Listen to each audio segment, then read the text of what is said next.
तो इंडिया और पाकिस्तान के बीच में वॉर जैसी स्थिति बनने जा रही है और हमने जो कल इंडिया ने अटैक किया पाकिस्तान के ऊपर, जिससे अभी काफी हल्ला गुल्ला मचा हुआ है।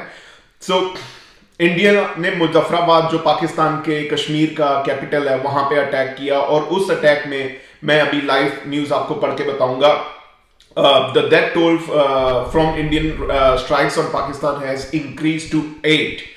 The country military spokesman says Wednesday as India fired missiles at Pakistan territory and Islamabad vowed to settle the score. In total, at 6 locations, there were 24 impacts in Pakistan. And these 24 impacts, 8 Pakistanis have been killed and 35 have been injured and 2 are missing. Ahmad Sharif Chaudhary said, adding, one 3-year-old girl was killed in mosque in Punjab. तो इसमें mask को भी निशाना बनाया गया है। जो civilian areas है, ये पाकिस्तान की तरफ से क्लेम किया जा रहा है कि सिविलियन एरियाज पे अटैक किया गया है, और इंडिया की तरफ से ये बताया जा रहा है कि ये जो सिविलियन एरियाज, यहाँ पे टेररिस्ट अपनी हरकतें करते थे या इन मॉस्क में बैठ के वो अपनी हरकतें करते थे। जो पाकिस्तान का बाद में हम देखते हैं कि जो पाकिस्तान की तरफ से क्लेम किया जा रहा है, पाकिस्तान के मिनिस्टर्स की तरफ से क्लेम किया जा रहा है कि इन्होंने 3 फाइटर जेट्स जो इंडिया के हैं वो मार गिराए हैं।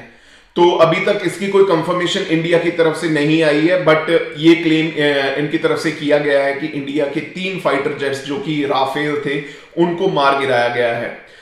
पाकिस्तान की तरफ से बीबीसी को बताया गया इंफॉर्मेशन में ये लिखा है, India has crossed our limits, Pakistan information minister tells BBC.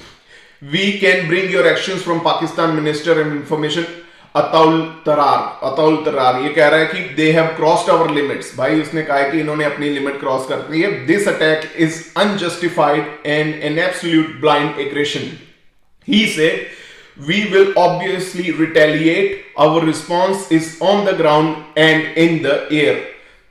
उसके बाद भाई Pakistan had warned it believed an attack was coming. इनको पहले से पता था कि अटैक आने वाला है पाकिस्तान की धरती पे, जो कि पहलगांव इंसिडेंट के बाद सबको एक आइडिया हो गया था कि कुछ ना कुछ इंडिया की तरफ से हलचल होगी, और इंडिया ने वही किया, हलचल की। और जो इनके मेन एरिया थे जहां पे टेररिस्ट अटैक, इनको लगता था कि यहां पे टेररिस्ट एक्टिविटीज हो रही है, यहां पे टेररिस्ट को शह दी जा रही है, वहां पे इंडियन मिलिट्री के द्वारा मिडनाइट अटैक किया गया। और इस अटैक के कारण यहां पे हमको देखने के मिल रहा है कि पाकिस्तान जो क्लेम कर रहा है वो कह रहा है कि हमारे सिविलियन एरियाज में या बच्चों को या मॉस्क को टारगेट किया गया है। कि इंडिया की तरफ से ये बताया गया है यूएस को कि ये वाली चीज, यहां पे जो एक्टिविटीज हो रही थी वो इलीगल थी और वो टेररिस्ट एक्टिविटीज हो रही थी। Delhi brief Washington after the strike. उसके बाद दिल्ली ने वॉशिंगटन, जो कि जरूरी है भाई इनके साथ भी लिंक में रहना, the Indian embassy in Washington DC says that the national security adviser Ajit Doval spoke with US secretary of state Marco Rubio, who is also currently serving as acting national security advisor at the White House. After the strike, Doval briefed him on the action taken. The statement posted on X. इसकी statement जो है X में उन्होंने post की है अजीत डोवाल के द्वारा। और वहां पे कोटली, पाकिस्तान के जो एडमिनिस्ट्रेटेड कश्मीर का एरिया है, वहां से भी काफी धुएं उठ रहे हैं, जिनकी इनको द्वारा वीडियो डाली गई है। Pakistan says it shot down 2 Indian jets and 1 drone. तो पाकिस्तान की तरफ से ये क्लेम आ रहा है कि उन्होंने 2 इंडियन जेट और 1 ड्रोन गिरा दिया है। Sharif says Pakistani force are on the ground but refuse to specify where.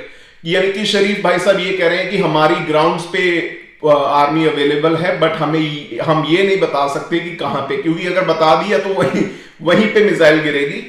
There has been no comments on this claim from India and unable to identify independently verify it. यानी कि India की तरफ से ऐसा कोई क्लेम नहीं बताया गया कि हमारे जो हैं जहाज वो गिराए गए हैं या नहीं, या ड्रोन वो गिरे हैं या नहीं। ये बस पाकिस्तान अपनी तरफ से क्लेम कर रहा है।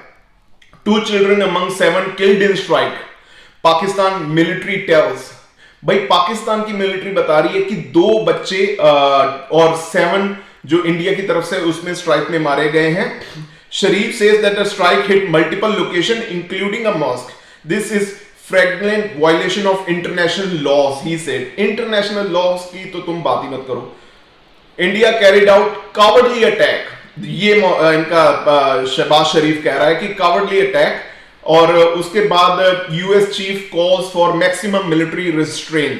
तो यूएस का जो नेशनल सेक्रेटरी है भाई, उसने भी कहा है कि इसको ये काफी एक्सपेंड हो सकती है वॉर, इसको चाहिए रोकना जल्दी से जल्दी. अगर इसके ऊपर कोई एक्शन करके, अभी इंडिया ने पाकिस्तान पे हमला किया है और पाकिस्तान की तरफ से ये क्लेम किया गया है कि इंडिया के 2 फाइटर जेट्स और 1 ड्रोन उन्होंने मार गिराए हैं. तो अगर तो इन क्लेम्स में कोई, जो कि अभी इंडियन मीडिया और किसी और मीडिया की तरफ से ये वेरीफाई नहीं किया गया, but these are the claims from Pakistani media. तो अगर तो ये इसके रिटेलिएट पाकिस्तान करता है, इस हमले का रिटेलिएट अगर पाकिस्तान करता है जो कि पहलगांव इंसिडेंट के बाद में हुआ, तो भाई it's going to be a full fledged war between India and Pakistan. So उसके लिए हमें तैयार रहना पड़ेगा कि अगर पाकिस्तान ने थोड़ी भी हलचल कर दी तो ये फुल फ्लेज वॉर में कन्वर्ट हो जाएगी. ये सिचुएशन जो रातों रात अराइज हुई है, जो कि दोनों देशों के लिए अच्छा साइन नहीं है. किसी भी कंट्री का दूसरी कंट्री के साथ वॉर में जाना और वो दोनों कंट्रियों का न्यूक्लियर होल्ड करना, this is going to be dangerous. अगर तो ये सिचुएशन बाकी देश यहीं पे सीमित कर देते हैं कि इंडिया के ऊपर जो पहलगांव में हमला हुआ उसका बदला, जो ऑपरेशन सिंदूर इंडिया ने उसका रिटेलिएट किया, और इसके बाद अगर तो पाकिस्तान दोबारा से इंडिया पे अटैक करता है, तो भाई it is going to be a full fledge war. और उसका जो हर्जाना है वो दोनों तरफ भुगतना पड़ेगा. और इसी के चक्कर में the airport has been close. Jammu Kashmir airport, Amritsar airport, ये सारे एयरपोर्ट्स बंद कर दिए गए हैं और पाकिस्तान की तरफ से लाहौर एयरपोर्ट बंद कर दिया गया है. Indian Army said Pakistan had fired artillery into India administrator Kashmir in the area of Bimbar-Gali. Bimbar-Gali के एरिया में पाकिस्तान की तरफ से आर्टिलरी फायर की गई है इनटू इंडिया, जो वहां के कश्मीर में एरिया पड़ता है बिम्बर-गली. Local tell me they have heard explosion in several part of Indian administrated Kashmir, including Mendhar, which is near Bimbar-Gali. सो बिम्बर-गाली के पास में मेंधार जो एरिया है इंडियन कश्मीर के अंदर, वहां पे अटैक किया गया है. वेयर वो उसने ये बताया कि यहां पे मैं रहता हूं इन द सिटी ऑफ, ये श्रीनगर में है, इन भारतीय कश्मीर में there is heavy fighter jet activities overhead. तो कश्मीर में सबसे ज्यादा फाइटर एक्टिविटीज ओवरहेड चल रही है इस वक्त. तो जो क्लेम्स किए जा रहे हैं कि फाइटर जेट गिरा दिए गए हैं, ये वो कश्मीर की साइड पे ही पाकिस्तान की तरफ से क्लेम किया गया है कि 2 फाइटर जेट्स 1 ड्रोन मार गिराया है.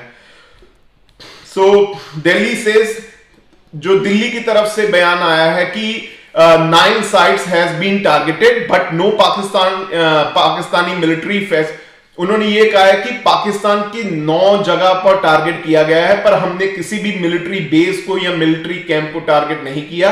हमने वहीं पे टारगेट किया है कि वहां पे हमको हमारी जो इंफॉर्मेशन थी वहां पे टेररिस्ट एक्टिविटीज होती थी. ये दिल्ली की तरफ से क्लेम किया गया है. ट्रंप की तरफ से बयान आ रहा है भाई साहब. ट्रंप कह रहा है it's a shame. Trump reacts to Indian strike. I just hope it ends very quickly. तो भाई वो तो यही चाह रहे हैं कि ये बहुत जल्दी खत्म हो जाए. तो उसकी तरफ से ये भी कहा गया है कि ये बहुत देर से एक दूसरे के साथ लड़ते आ रहे हैं, ये कोई नई चीज नहीं है. बट मेरे को एज हमें वहां पे हम रहते हैं इंडिया में, और जो पाकिस्तान भी है, इनको कहीं ना कहीं पर ये आइडिया है कि भाई this is going to be a big fledge war. अगर पाकिस्तान की तरफ से रिस्पॉन्स आ गया, it is going to be a really big war between India and Pakistan, जिसका इंतजाम जिसके कारण मेरे को लगता है कि चाइना भी इंटरफेयर कर सकता है इस वॉर में. क्योंकि हमने देखा है कि हिमालयस में चाइनीज भी अपने प्रैक्टिस कर रहा है, जो आर्मी मिलिट्री परेड्स कर रहा है. तो चाइना भी इसमें कहीं ना कहीं आ सकता है.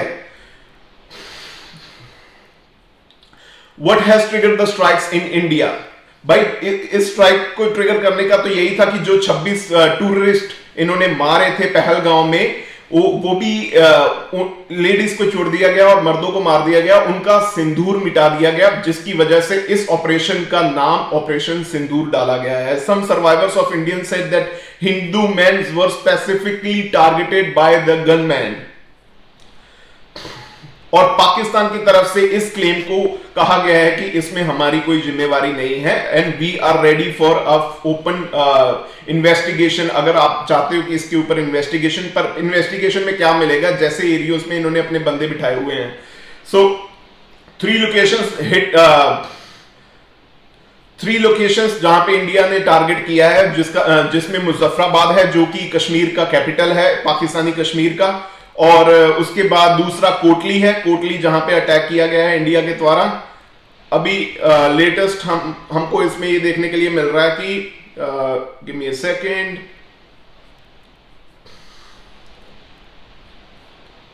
और जो बहलगांव है, बहलगांव वहां पे अटैक किया गया है और कैजुअलिटीज आपको बता दी गई हैं कितना है, पर दिल्ली ओके। तो भाई यहां तक हमारे साथ जुड़े रहिए, आपको अपडेट करते रहेंगे कि इस चीज में आगे क्या प्रोग्रेस होती है। आपने ऐसे कुछ नहीं बोलेंगे, ये सब जो है इंटरनेशनल मीडिया, जो कोई भी मीडिया है वहां की हम खबरें आपको बताएंगे और आपको अपडेट करेंगे, और उसके बारे में हम आपको ये भी बताएंगे कि इसके आगे जो भी आता है, जो भी न्यूज आती है, जैसे भी अपडेट कोई नहीं आती है, तो हम आपके साथ फिर से जुड़ेंगे। Thank you so much guys.